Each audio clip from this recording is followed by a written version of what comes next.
I don't even know if we fit in the frame. We do. You can see my face. I'm looking at it. This one isn't recording. Let me just... Oh, you forgot to press the other one. While you're there, zoom it out a bit. Okay, press that record on that one. Zoom out on this one. That's in the way. Zoom this one out a bit. Out? Out a bit, yeah, if you can.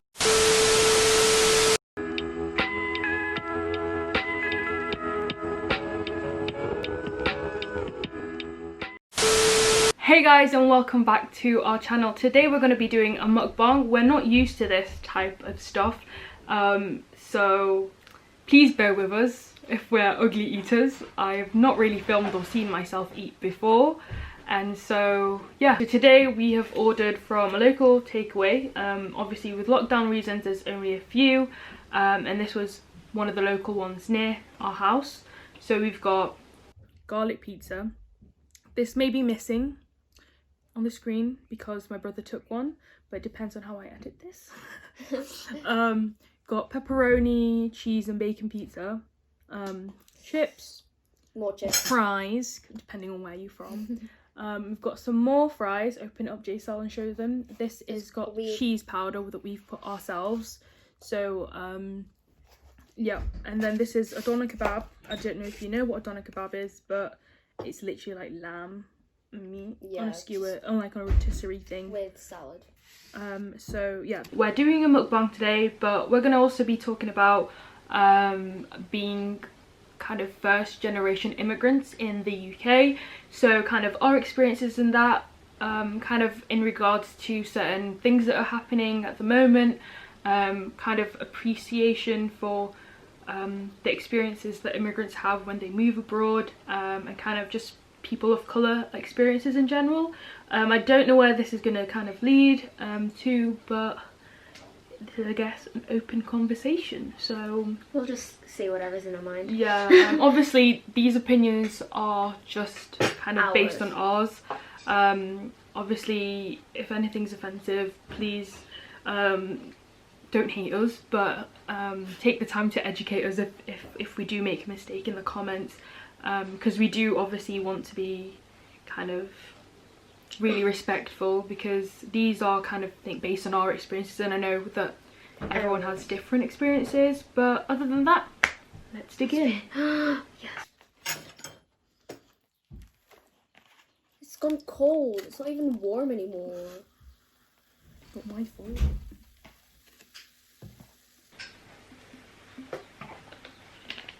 Oh my gosh, why is that pizza like that? It's been a while. No sauce. Too bad. I'm so sad because I forgot the garlic. This place that we order from, we're regulars. Like we order quite often. Well, not often, but this is when we do order, it's always theirs. Actually, I think it's because of how close it is. It's a walking distance. But due to COVID, they've been doing like drop-off delivery, just because they know that certain people are really wary about you know, leaving their house and stuff like that. So I should get some chips. There's a cheese powder, because I want some cheese powder on my own. See, I never really wanted to do mukbangs because, like, I don't know if I'm, oh my gosh, I just took the whole thing. I think I found it weird. Just recording myself eat. I know, I like watching them. Like, shout out there to Stephanie Sue, who's like our favourite. Like, I think she's the inspiration for this video, to be honest, because I like the way that she does mukbangs, where she's eating but she's also engaging with like the audience by telling a story. So yeah, that's probably the reason why we're doing this. Yeah, I was like, may as well do something we like to do, even though it shows off how much pigs we are. But I mean, it's isolation. It's not like we're gonna go back to school anytime soon. Well, this is kind of like a success, I guess. We found something that we like to do. We could be a mukbang channel. We do love food, so we are going to be doing cooking challenges sometime soon. That's all on the side. Yep. Actually, yeah, you're right. But kind of beginning off kind of the topic as we're kind of serving ourselves. Yeah, so we wanted to talk about kind of experiences of being first generation immigrants in the UK. It's, I guess, something that everyone's familiar with, depending. Try some. Yeah. Oh, the pita bread. I know. Oh, you just dropped some. Oh my gosh, there's a... The lettuce. It's alive. No, it's not lettuce. It's onion. Oh,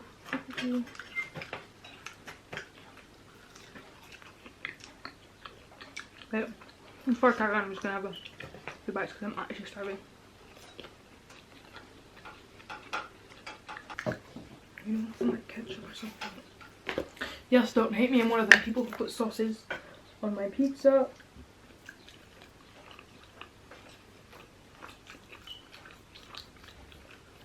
This is my favorite sauce. Is this?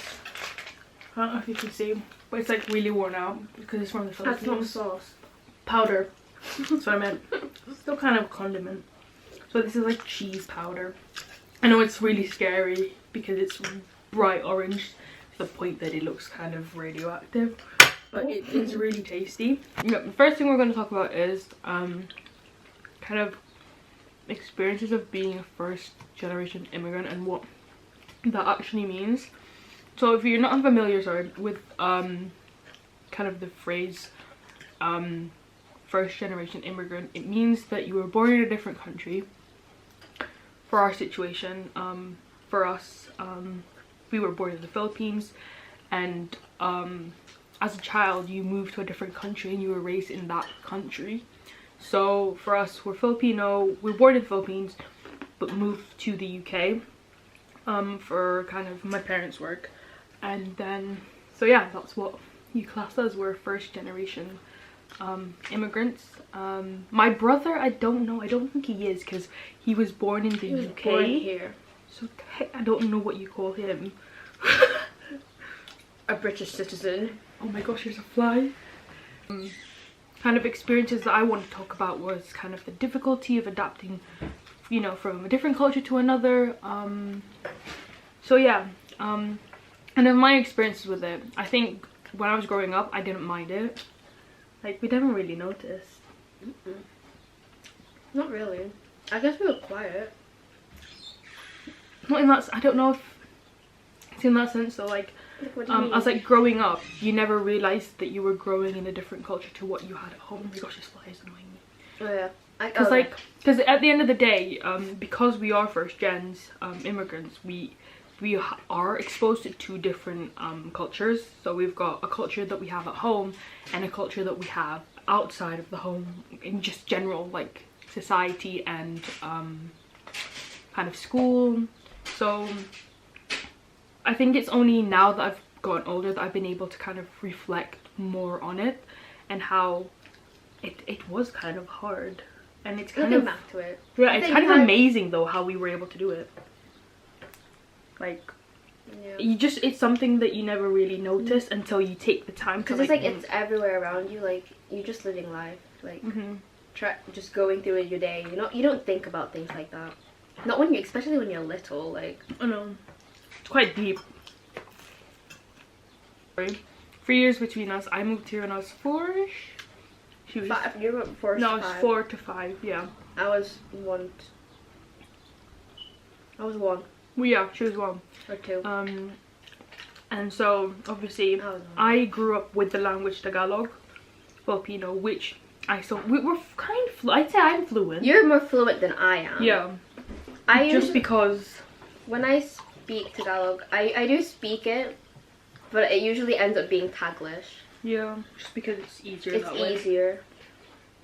But yeah, so kind of guess I saw the difference a bit more than she did, especially when going to school. I'd speak English, but then coming home and I'd speak Tagalog, and so in a way I'm kind of baffled at how it didn't confuse me as I would have thought it would. Like, looking back, I'm like, wow, why was I not confused? Like, how was I able to kind of cope with everything? So the mind is amazing. I know. We're also referred to as third culture kids because we grow up in the culture of the country we live in, the culture that my parents have obviously grown up in, and kind of the mix of other cultures around us. Maybe just, you know, loads of our friends are very international. You have a load of international I've got loads friends. of international friends. Well, yeah, because you go to uni. I'm at uni now, so. I'm already getting cold. Oh yeah, we're matching tops. We got the same pair of clothing. So yeah. Kind of one point we wanted to touch on in experiences of kind of misidentity. You never really know where you belong. I think you put them in both. Yeah, I think you can both definitely look at it as a negative and a kind of positive, in the sense that you may feel like you don't belong to another, but at the end of the day you belong to actually like loads. You probably belong more than just a basic person that's, you know, living in one country and always raised in that one culture. But there's a lot of things. I think I'm just gonna name this video like conversations and mukbang. Yeah. Rather than kind of just put it under one umbrella, because yeah, we're them type of people who start talking about something but then move on. move on quite quickly. Yeah, after we kind of have said the pieces that we want, we move on to the next topic. Yep. So kind of the ones that, what are the things that you wanted to talk about? I feel like I'm talking too much. Anything. It's because I'm too into eating right now. When have we not been into eating? Another hardship of being a third culture kid is the fact that because you're exposed to the two different cultures, especially with them, I don't know if you found this, I was reading something like last night, and because I was in one of them moods, I was like, oh, let's go through Reddit, let's go through this and this, and let's read articles. And I was reading about how I saw a post actually on Facebook, and it was someone saying that on my CV I have this and this and this, and it was actually like I'm actually a translator, I was kind of terms and conditions checker for my parents, I was kind of this and that, and in a way it kind of reminded me of kind of times that I was mad, the fact that I had to have the responsibilities of, you know, translating everything for my parents if they didn't understand. I mean, their English is good, it's just that obviously being raised here you've got a different understanding of it. I don't set as well. So I think definitely I've experienced that at being the elder kid in our family.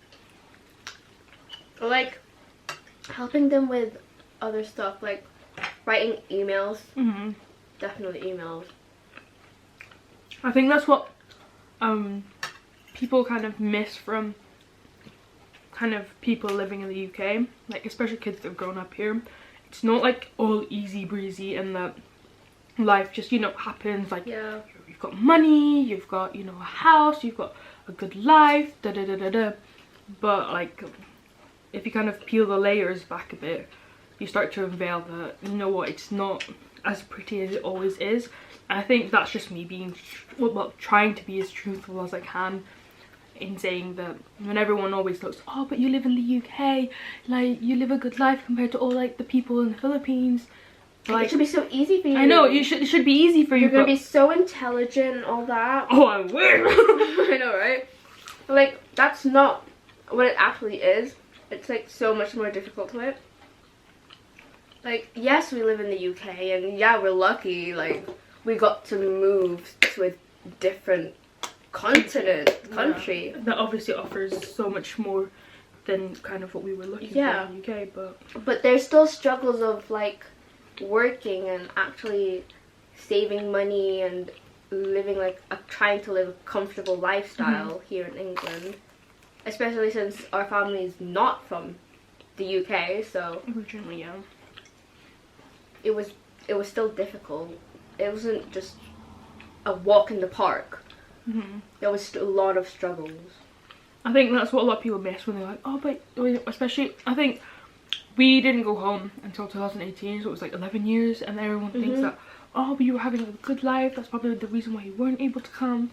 Like, and realistically it was just because we didn't really have the time, because we had so many commitments at school And family things. And you know what? It's expensive.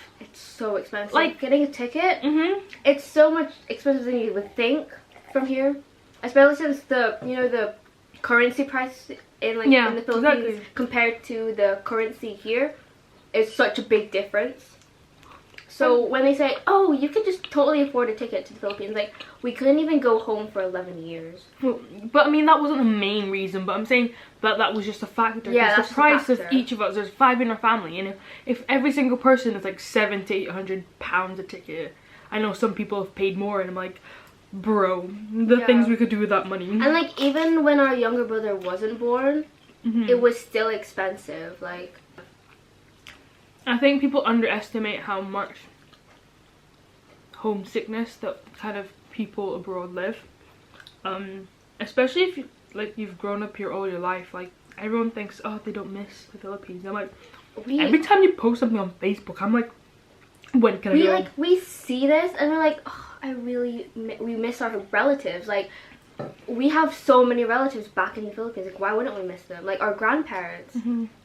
The expectation that people have is definitely stemmed and rooted from the fact that people abroad do make it seem like, you know, it's like a fairy tale living over here, like the things that they post, but realistically, not everything is, you know, it's great. Yeah, it's like, definitely great. Don't get us wrong, it's completely, but it's definitely amazing. not perfect. Oh yeah, loads of people think, oh, it must be like a movie. No. Far from it. Living a song, God, this reminds me of when we were young. Okay, but this is not a singing video, this is a mukbang, sorry. Gosh, there's so much cheese on that. Okay. Last one and then... Though. It's kind of cold though. Yeah, I know. Yeah, I'm full, but I don't want to stop eating. Very nice. This is the end of the video. As you can see, we've not actually finished the food. We will be giving it to my parents and my brother, who is probably going to be starving when they get back. Yeah. So yeah, so all we can say is thank you for watching the video. Please like, comment and subscribe if you want to comment any topics that you'd like us to discuss over a mukbang. Please, I enjoy doing mukbangs. She doesn't, but I do. So comment down below kind of like what topics that you'd like to see us talk about. That doesn't have to be with mukbangs. If you don't like us eating, if you find us disgusting, but I'll take that as an offense. No, I'm kidding, I won't. Yeah, so just, you know what, whatever. Just comment whatever, you know, you just say hi. Just say hi! Just don't hate us, because I'll cry. I think I spat. Ew. COVID! I know. But yeah, thank you for watching.